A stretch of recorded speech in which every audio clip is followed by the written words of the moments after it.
explain your relationship with Tupac? Now, how was the relationship between both stars of the rap group, Tupac and Snoop Dogg? Because you once said that allegedly, you need to tell me if it's true or not. When Pop went crazy over Snoop giving praise to Biggie Smalls at a radio station. What was that Yeah, about? that happened. That happened the night of the MTV Music Awards, which was like September the 3rd, September the 2nd, something, whatever that Monday was. The Monday night after the MTV Music Awards, I took him. I was there when we went to the radio station, uh, and we went to the radio station to get on the radio. I think it was it Angie Martinez? I Yeah, think it and was Hot Angie Martinez. 97. Yeah, correct. And she asked him, hey, she asked him about the New York song. He was saying, hey, we wasn't trying to diss. We was pretty much paying homage. We was, we didn't make no money off that song. Grandmaster Flash got all the money because it was their original song, Right. the beat. And so he was like, so he was there being the politician that he is.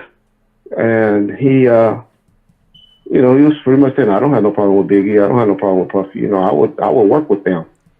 Right. Not, I don't know if he knew what he was saying. I really don't think so because there was no need for him to say it. But you got to remember 3 or 4 months ago, he just got on the stage and asked him at the Source Awards, New York, y'all don't love Dr. Dre, y'all don't love Death Row and Snoop Dogg, at the Source Awards. So he always felt like a big love it. Snoop always knew he's going to be where he's at to this day. Today, Snoop used to say he's going to be bigger than Michael Jackson at one time. Wow. That was his whole claim of fame back then. What you got to remember, he had just beat Garth Brooks for Male Artist of the Year, which Garth Brooks, country music singer, in '95. That was a big accomplishment for him to win that award at the Billboards in either '94 or '95 Billboards award. So Snoop was on his way there, but that's how Snoop was more marketing Snoop Dogg, which was a smart thing. And so he wanted to be loved on both East Coast and West Coast, and he felt like Pac was alienating the East Coast because of his misunderstanding. Because Pac tried to explain to people that, hey, I don't have a problem with the East Coast. Right. I have a problem with certain motherfuckers on the East Coast. Small riffs. And most people didn't, they weren't comprehending because everybody was getting upset. Jay-Z, Fat Joe, everybody, Mobb Deep, everybody was always, they were taking offense to it. And so that's why he did hit them up.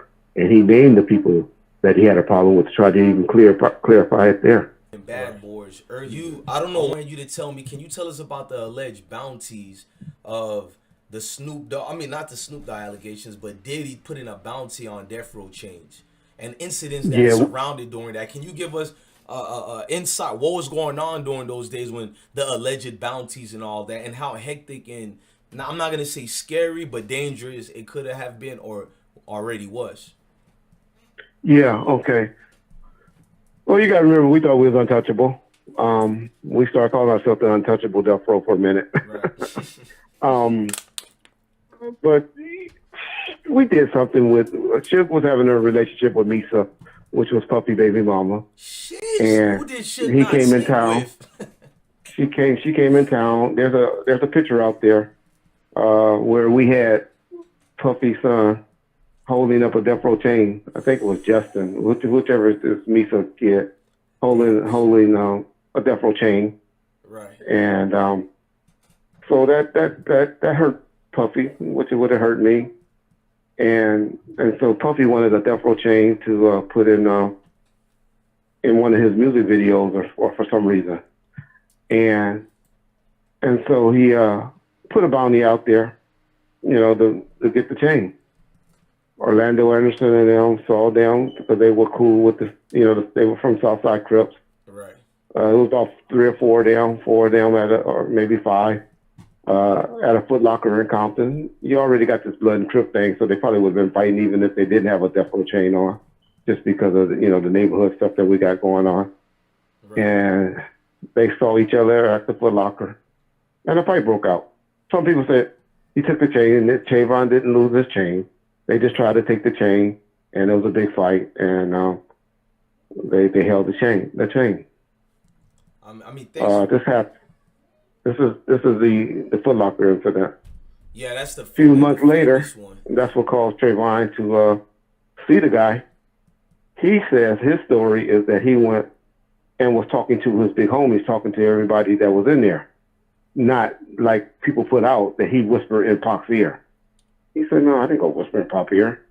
Trayvon's version is, they all was standing around, and he just wouldn't tell them, hey, there go that nigga that tried to take my chain from me at the mall. Pac, being the type of person he is, Pac was loyal. I mean, you got to remember all the incidents he done been involved in, from shooting to the police, and he was a rider. He was, he was thick off, and knowing that probably he knew that everybody would follow him. He runs over there, runs at the guy, take off, and drops him and hit him. And that's when the entourage, catches up with him and do whatever they did to him. Right. And so that's what happened behind the chain. That's the whole chain incident. All right, man. Thank you for that. Like, how was you?